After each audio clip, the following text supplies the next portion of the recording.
Kolkata is under the grip of severe civic apathy as it reels from the aftermath of heavy inundation following the cloudburst. With flooded streets, submerged pandals, electrocution deaths, horrific images of victims' bodies floating in the water have gone completely viral, raising serious questions on the Mamata Banerjee government's preparedness in spite of the warnings from the Indian Met Department. Those pictures on your screens at this point in time of a body floating in the water, an electrocuted body there being examined by the police. Absolutely shameful. Opposition calls it nothing short of a civic murder.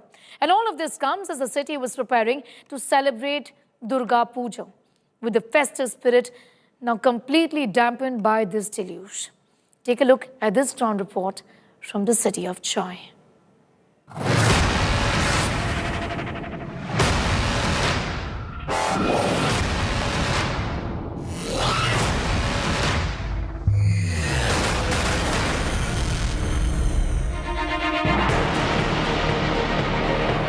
At a time when Kolkata should be alive with the spirit of Puja and the sound of dhak, the scene is starkly different this year. Flooded streets, inundated pandals, live wires in the water, dead bodies on the road. At least 9 electrocution deaths after heavy rains lashed the city on the wee hours of Monday. And the mayor shrugs it off, saying that he has no magic wand to make the waters disappear. पानी ऐसा चीज है जो आपको आस्ते आस्ते निकालना पड़ेगा। हम मैजिक तो नहीं कर पाएंगे। ये पानी जो है हमारा पंपिंग स्टेशन चल रहा है। जब हाई टाइड आएगा तब पानी नहीं निकलेगा, फिर लो टाइड जब आएगा तब पानी निकलेगा। तो अभी हमारा पानी जो है आस्ते आस्ते निकलेगा और हमारा पंपिंग स्टेशन सब चल रहा है। The opposition is livid. They call each death a civic murder, blaming the Mamata Banerjee government for incompetence. Due to the heavy rainfall, water may accumulate. It is understandable. But nowhere in this country you will find this kind of deaths. These deaths are happening due to the incompetence of Mamata Banerjee's administration, and these are not the deaths, these are the murders. The BJP is demanding 1 crore rupees in ex gratia for the victims' families and non-bailable FIRs against power distribution company CESC and the Kolkata police. लोग का death हुआ है due to this government. 1 crore रुपया CSC, 1 crore रुपया state government, 1 crore रुपया Calcutta corporation देना चाहिए। The chief minister, on the other hand, blamed Uttar Pradesh and Bihar for not dredging the Ganga in their states, claiming that that caused water levels to rise in West Bengal. কোনোদিন dredging করে না 20 বছর ধরে। পরে বিহার ইউনিটে বৃষ্টি হচ্ছে, জলটা চলে আসছে, ঝাড়খণ্ডে বৃষ্টি হচ্ছে, চলে আসছে। আমাদের সবসময় সংঘাতে হচ্ছে। The Met Department claims it had warned of rains, but the government did nothing, and lives were lost. Festive spirits drowned, pandals waterlogged, months of preparation destroyed. This is the southern part of the city and Minto Park area, and look at these areas. These are all inundated, and Kolkata Municipal Corporation is trying to pump out the water from these areas, trying to drain out the water from these areas. But since yesterday, the water is receded a bit, but not as expected. Yet the city still wades through the waters to welcome Ma.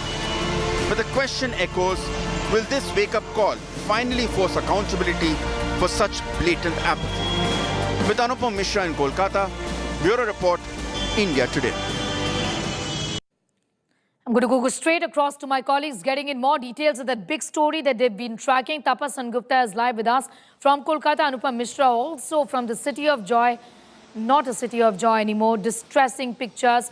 Tapas coming in. I mean, if anything, the authorities should have been put to shame with what we have seen today, with those images of bodies floating in the water.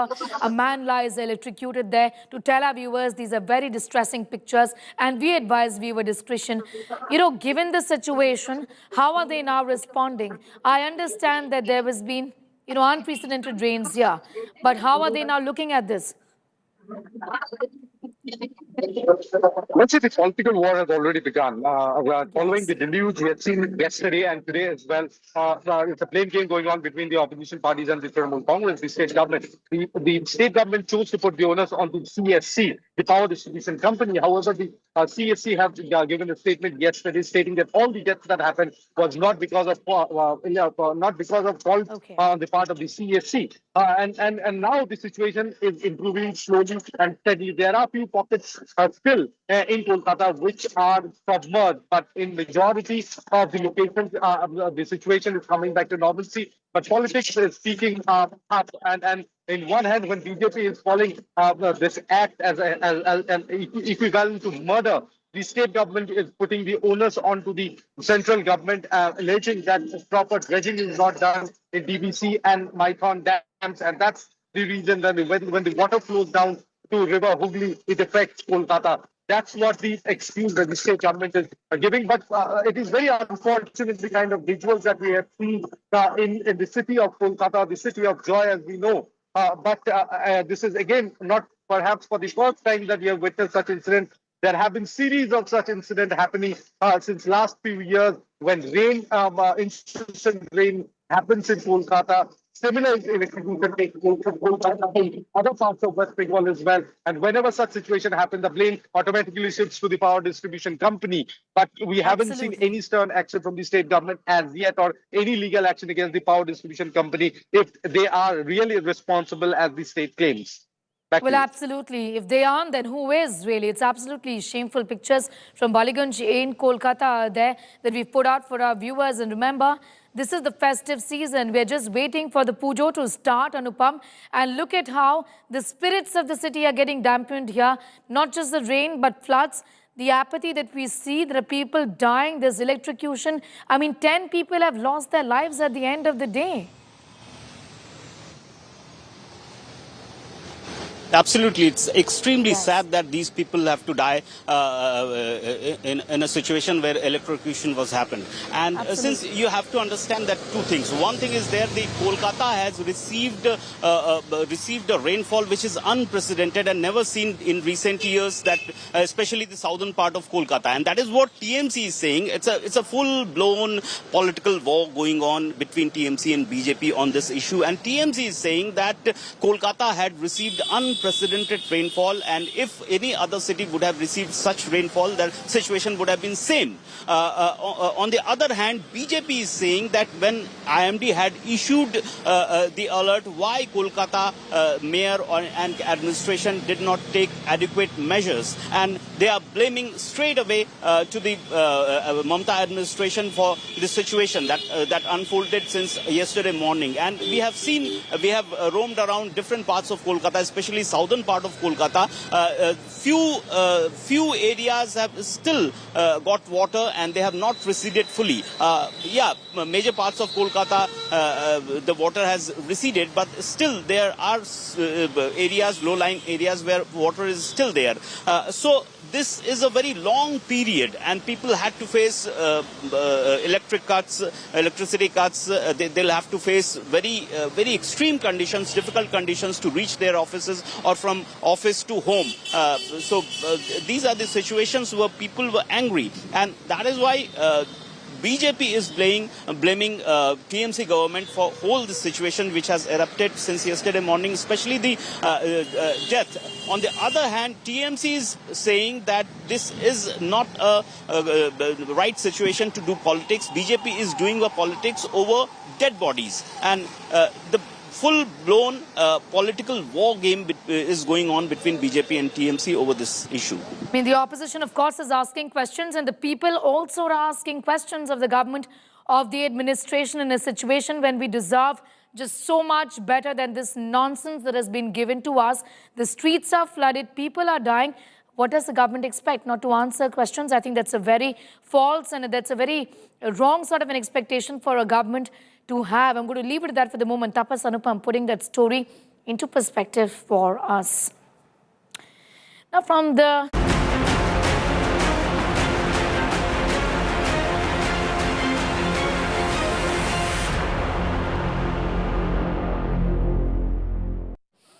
And from the waterlogged lanes of Kolkata to the cratered roads of Bengaluru, India's urban nightmare really is unfolding real time.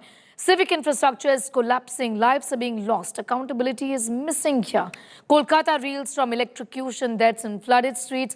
Bengaluru's potholes continue to claim lives and spark outrage, and rightfully so. Politics over potholes is also exploding, with the opposition BJP in this state launching protests demanding better infrastructure of the administration. Here's a detailed report. Welcome to Bengaluru, where the streets look less like roads and more like battlefields. With craters, cracks and potholes turning daily commutes into obstacle courses, this is Waterlogging.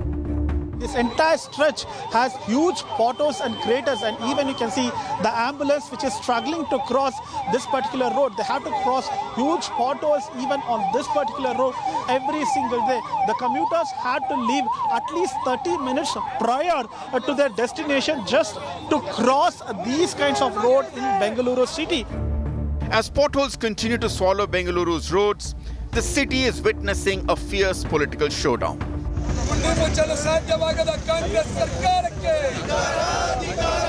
The BJP conducted a statewide stir called Road Roko to demand that potholes be filled and infrastructure improved.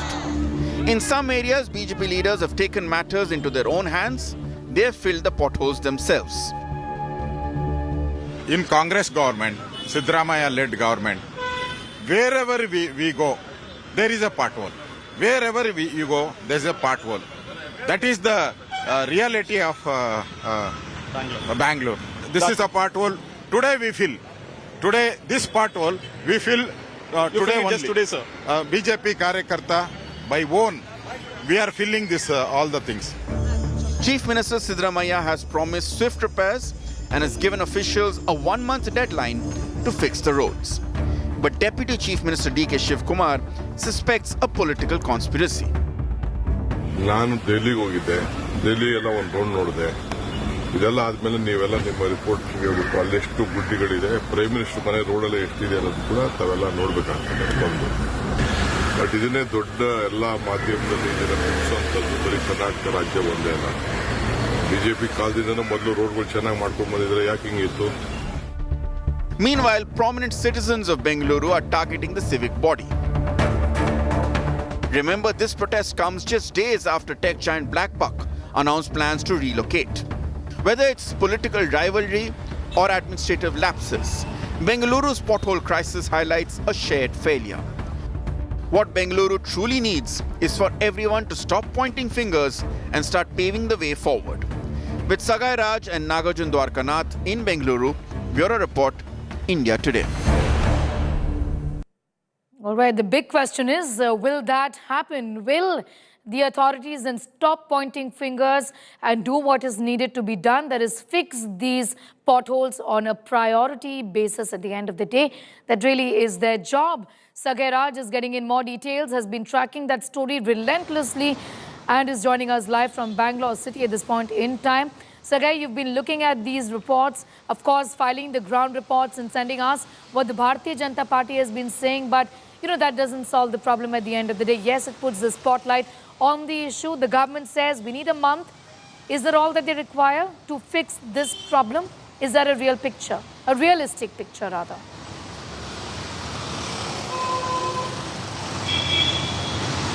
No, the Karnataka government have informed all the contractors to ensure that they should fill all the potholes across the city.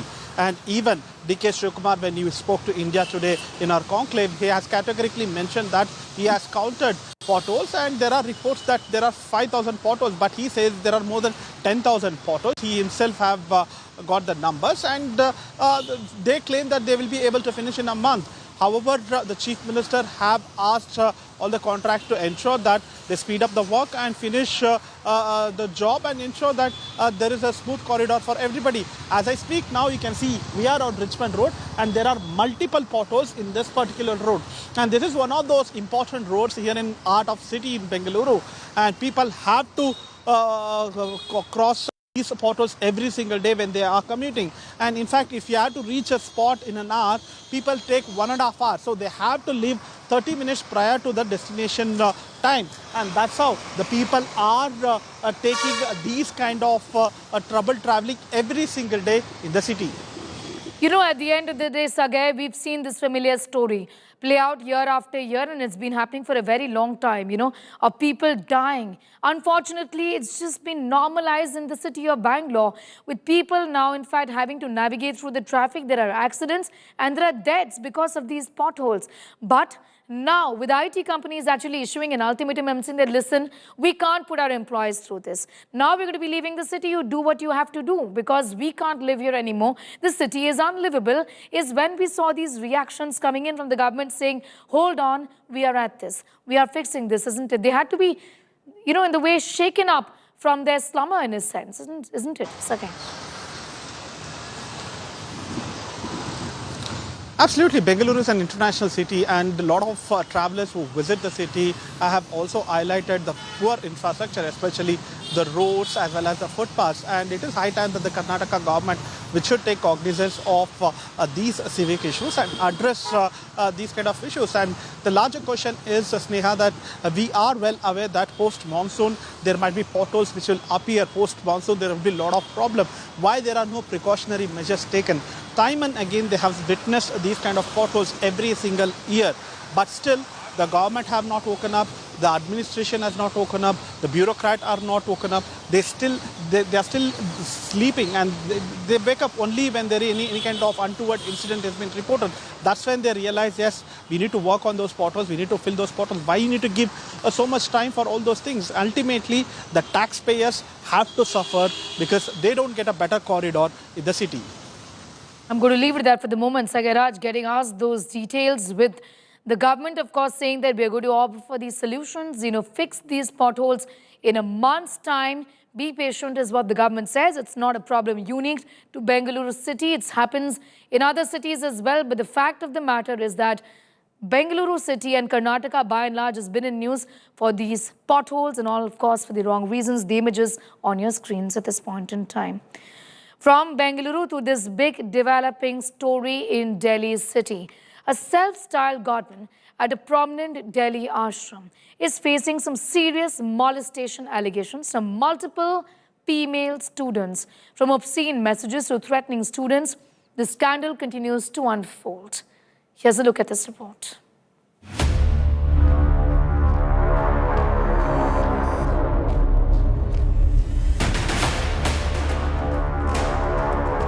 A self-styled godman, once hailed as a spiritual guide, is now at the center of a sensational scandal that's rocked a well-known Delhi ashram. At the Sri Sharda Institute of Indian Management in Vasant Kunj, 17 women students have given statements to the police, alleging that Swami Chaitanyananda Saraswati, the ashram's senior official who was also the manager at the institute, used obscene language, sent vulgar messages, and made unwanted advances towards them. Even female faculty members and administrators have pressured them to comply with the accused's demands. The police had taken statements of 32 students as part of an investigation based on a complaint filed in August. All students belong to economically weaker sections. Swami Saraswati's chats reveal how he asked students to come to his room, lured them with promises of foreign trips, saying they won't have to spend a rupee, and then threatened to fail them in exams if they refused to comply.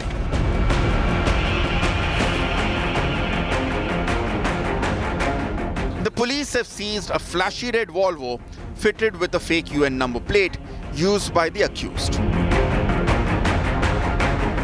Lal colour की Volvo car, इसका वो इस्तेमाल करता था और इस पर उसने एक फेक नंबर प्लेट लगा रखा था। यूएन के नंबर प्लेट इसने यूज़ कर रहा था। और जब पुलिस ने इस गाड़ी को पकड़ा और इस नंबर को जब पुलिस ने बात की तो पता चला कि ऐसा कोई नंबर तो जारी ही नहीं किया गया ऐसी किसी गाड़ी पर। 15 छात्राओं ने जो आरोप लगाए हैं उनके बयान दर्ज कर लिए गए हैं और उसके बाद आगे की तमाम जो लीगल एक्शन है वो पुलिस के द्वारा लिए जा रहे हैं। कोशिश की जा रही है कि जल्द से जल्द जो ये संचालक है इसको गिरफ्तार किया जा सके। Digital evidence, including hard disks and CCTV footage, are now with forensic teams. A manhunt is underway. The government's last known location was traced to Agra. Multiple raids have been conducted across Delhi and nearby cities. अगस्त में complaint आई है हमारे पास and we are proceeding as per law FIR was registered well in time and investigation is on. अभी statement still under process हैं और statements ली जा रही हैं छात्राओं की और we are proceeding as per law. Accused जो है वो मैनेजर था और श्री चैतन्यानंद सरस्वती उनका नाम है और he is absconding right now और उसको सर्च करने की पूरी प्रयास की जा रही है। Meanwhile, the prestigious Sringeri Sharda Peetham has publicly cut all ties with Swami Saraswati, calling his actions illegal, inappropriate and damaging to the Peetham's reputation. From the classroom to the courtroom, from guru to fugitive, this scandal has shaken the ashram's image to its core. And with the accused still absconding, the story is far from being over. With Arvind Ojha and Himanshu Mishra in Delhi, Bureau Report, India Today.